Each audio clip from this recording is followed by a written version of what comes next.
coming to you live from the Build Ford Tough Studio. Boomer Esiason, Greg Giannotti. It's Boomer and Gio on the Fan. Simulcast across the country on CBS Sports Network and wherever you are in the free Odyssey app.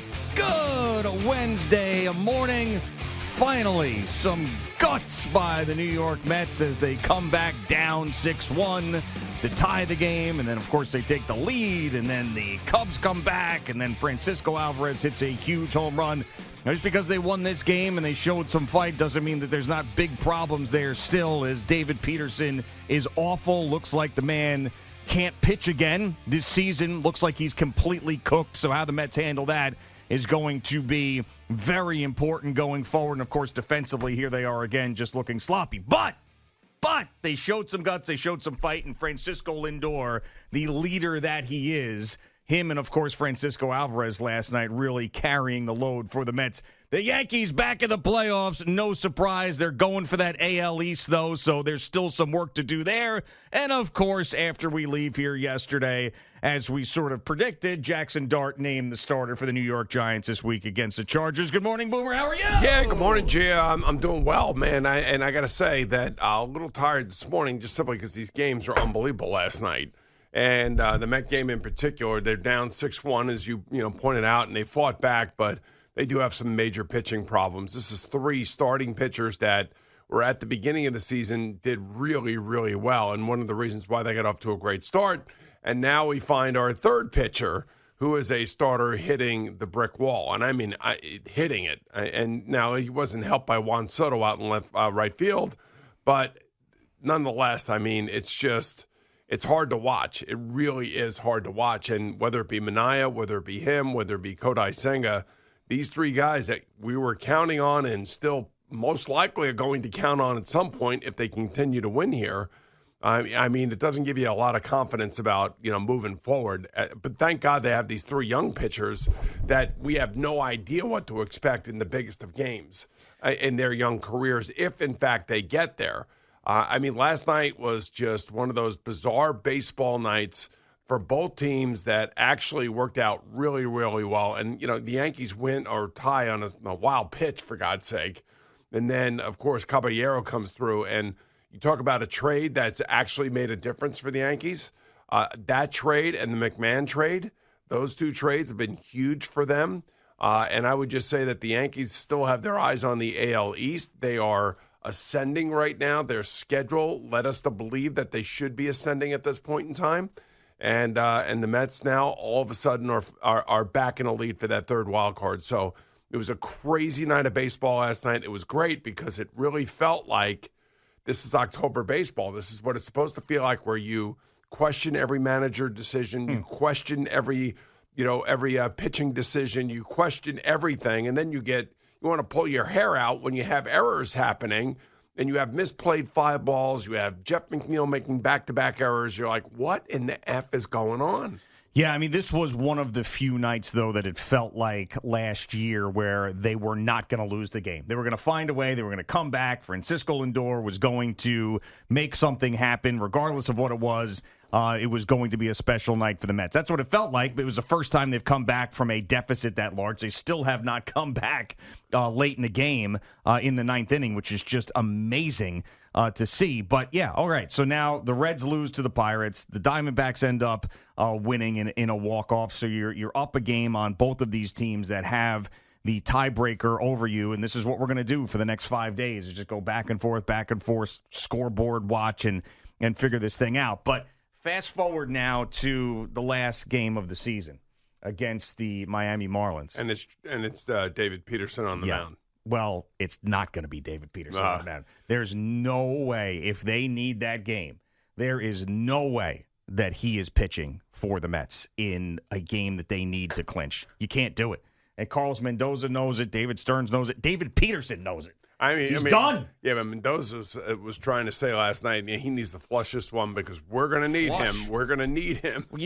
But you can't. I don't know. Done. It looks like all three of these pitchers, Manaea, Senga, although Manaea's come back and he gave up 3 runs the other day, where he and Holmes were reversed in the order, where Holmes was going to come in and take over for him.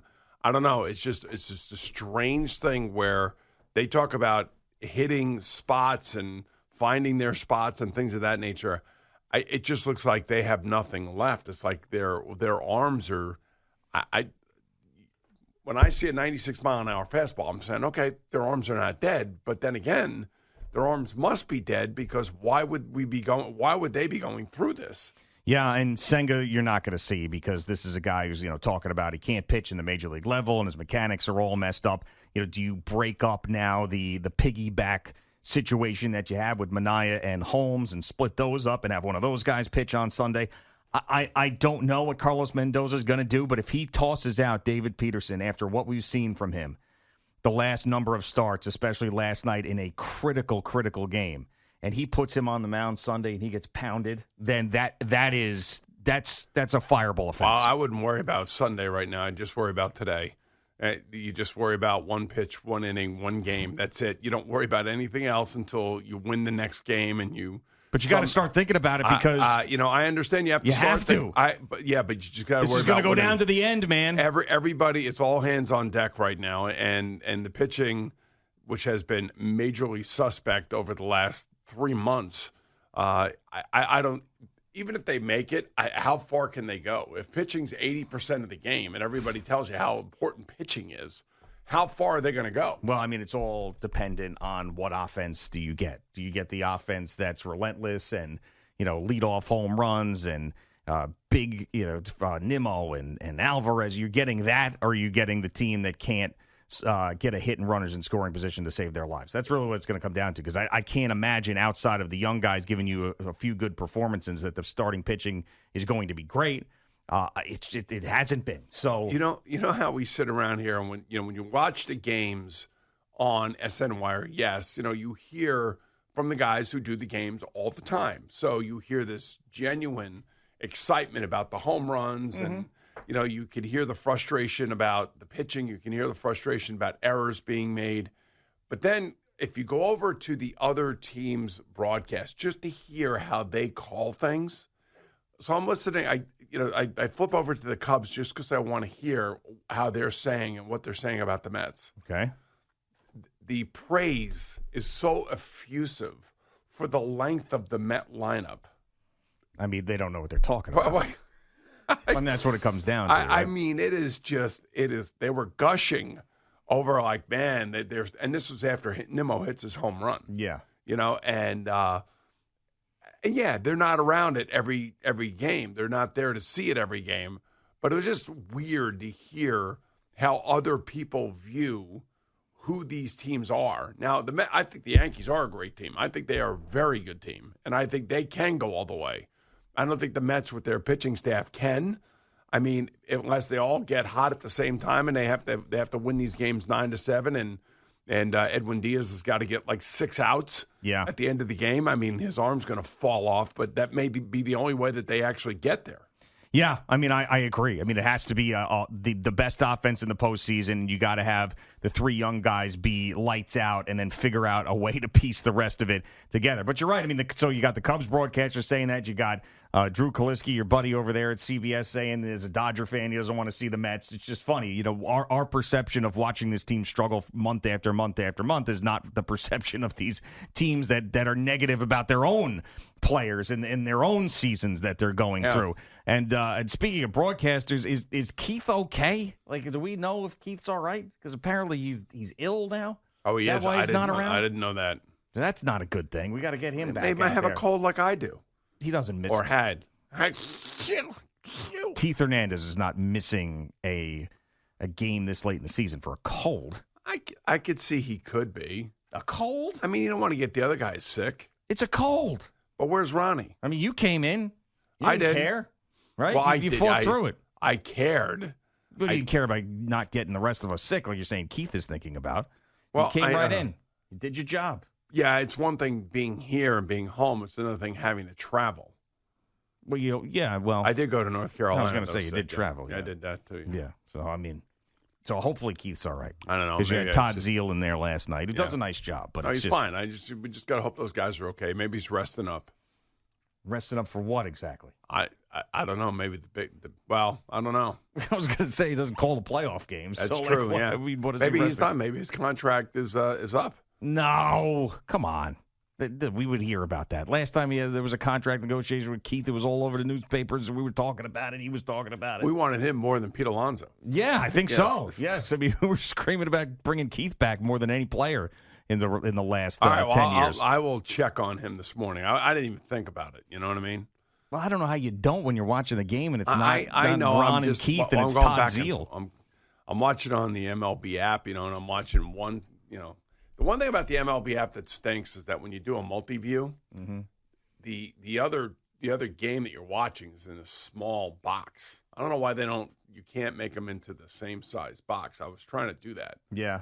And I couldn't get my TV to actually react to get them in the same size box. So I had a small box and a big box. Yeah, I don't think that's your TV's issue. I think that's the You think that's the app issue? Because on YouTube, when I'm watching the football games, I can get them all in the same size. Yep. Right now, you get the same size boxes when you're watching all. Well, he doesn't games. have the Sunday you don't ticket. Have your TV? Yes, we think he's You got loser. the Sunday ticket. You loser. You think that Al Dukes? What do you do? He's got the NFL Sunday ticket. You go get some IPAs at a local bar and watch all the games there? No, I have the NFL Plus app, so I can watch on my iPad. Because God forbid they let me watch that on a TV. Yeah, him and all his friends crowding around the boar's head sandwiches. Yeah, that's true. That's true. One iPad going on. I don't know how all you guys can do that. It's tough. We make it work. Yeah. Anything can you project the iPad onto the TV? No, they won't let you do that. Don't let you do that either? Nope. It's crazy. Sons of bitches. This is weird. Like the NFL says, you're allowed to watch this on your iPad, but not your television. Very bizarre. Like, why? Get Mike North, the man of knowledge, and Is call that him up and find out what the hell's going on. Do you think that's because of bars? They don't want... No, I think that's because they're trying to still make you buy cable. That's all it comes down to. And they'll know, like, we'll give you on the iPad, but if you want to watch it on TV, you got to pay more for it.